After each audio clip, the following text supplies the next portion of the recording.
Welcome to Access Sportsnet Lakers, brought to you by your Toyota dealers. We make it easy. Chris McGee, James Worthy, Robert Ory. We got Allie and Mike Trudell down at the arena. The Lakers fall to the Orlando Magic. It was the first time this year that they failed to close out a team and get the win after leading at the end of the third quarter.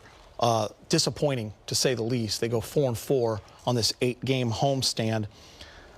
Listen, second chance points was a big theme tonight. 13 offensive boards for Orlando that turned into 15. Second chance points, Lakers struggle from the free throw line, 20 of 28.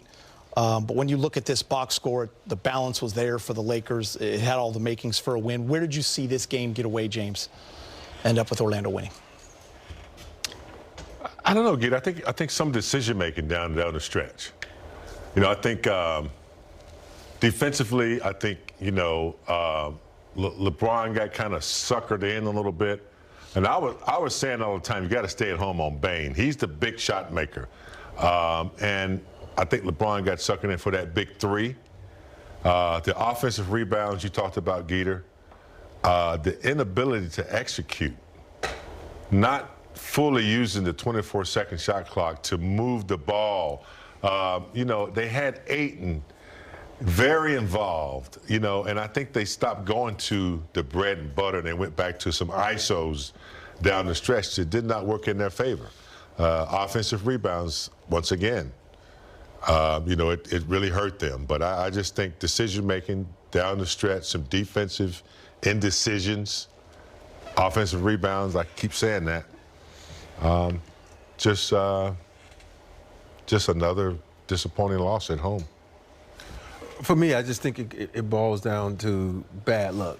You think about, when's the last time we seen Rui shoot an air ball? But we lucked up and got that one, got in bounds. And then they had 2 offensive rebounds there. I call it 2 offensive. Guard sneaks in, gets it, then it goes the window. He puts it back. There's so many things like that. It's the way the ball bounces. And I figured when you have those moments where you need to knock out a team, you need to execute.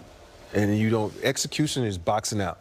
Execution is doing a little thing. Execution is not about doing what you do on the offensive end.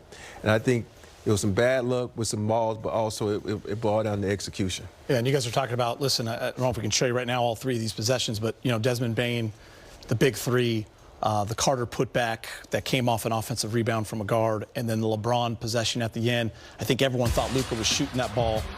There's the Bane 3. There it is. There's some players you got to stay at home. He's known for being a big shot maker. So I know LeBron wanted to help a little bit and going for a steal, but that was a big shot. And then this one, I mean, look, I don't know when Luka has not taken that shot in a big game situation.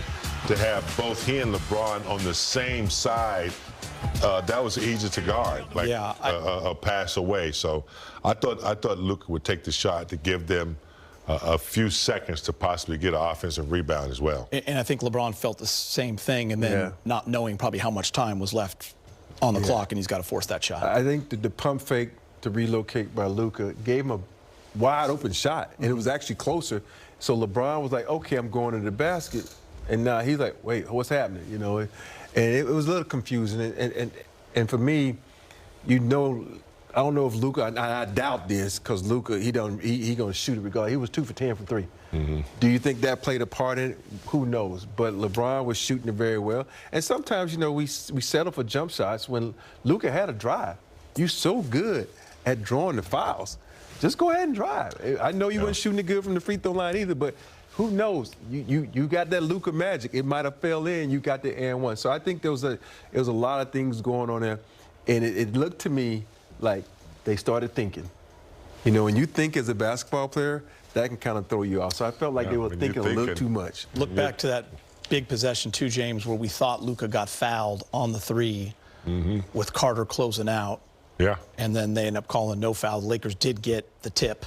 Yeah. They had a jump ball at half court, but big play when you think Luka's going to the free throw line for 3 up 1. That was a big play. I also know that, one of our big game-winning, shot makers is Austin Reeves. And I think with Luka not shooting the ball as well, tonight, maybe you go to Austin, who's definitely, gets in the interior of the defense. Probably wouldn't have been looking for a three himself.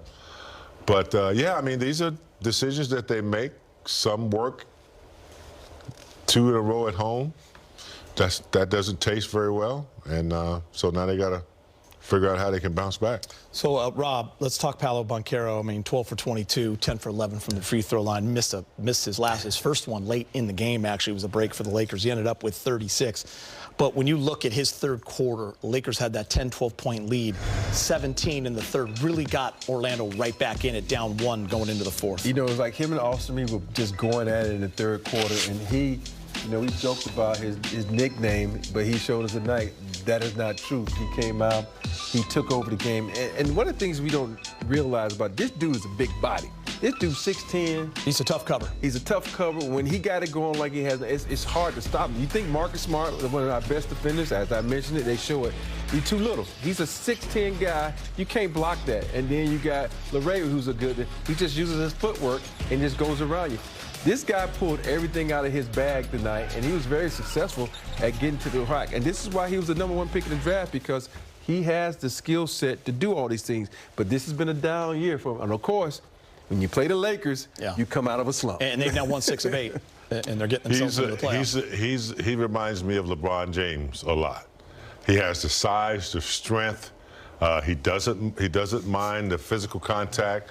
You know, I think his mid-range game is really, you know, outstanding. But as far as Rob's talking about the size and the strength, I compare him a lot to LeBron. You guys, we were a little nervous about Desmond Bane throughout the whole night. He only had 10 going into the fourth. He was 0 for 5 from 3. He ends up with 22, so 12 of those come in the fourth, and 2 big threes, Rob. Yeah. One was to beat the shot clock from 30. What was I saying before the time? Do not let Bane get the ball. You know, it's something about playing the Lakers, you know, especially with this guy. Even when he was in Memphis, he loved playing against the Lakers. He talks a lot of trash. He plays hard. And let's give it to him. This guy, he has a killer instinct. He wants to go out and beat guys. He tries to intimidate guys. And he never gave up. In the second half, he shot the ball well. He played good defense. You know, you think about the moment when he got hot, LeBron, on a couple plays, didn't let him catch. LeBron was moving his feet and doing that, and all of a sudden, the last play, you know, I've made a lot of shots like this because everybody doing the last gets suckered in. The last seconds of game. Bane was the only player. He was if I look at it, the replay again, all other players on both teams were in that paint. Yeah, because Paolo was at the rim, which I didn't really realize. He was the only one that stood out there because he knew that they would find him. Yeah, Paolo was getting to the rim, and I think that's what brought everyone in, and he kicked it back out. Let's hear from Coach JJ Redick, brought to you by your Toyota dealers.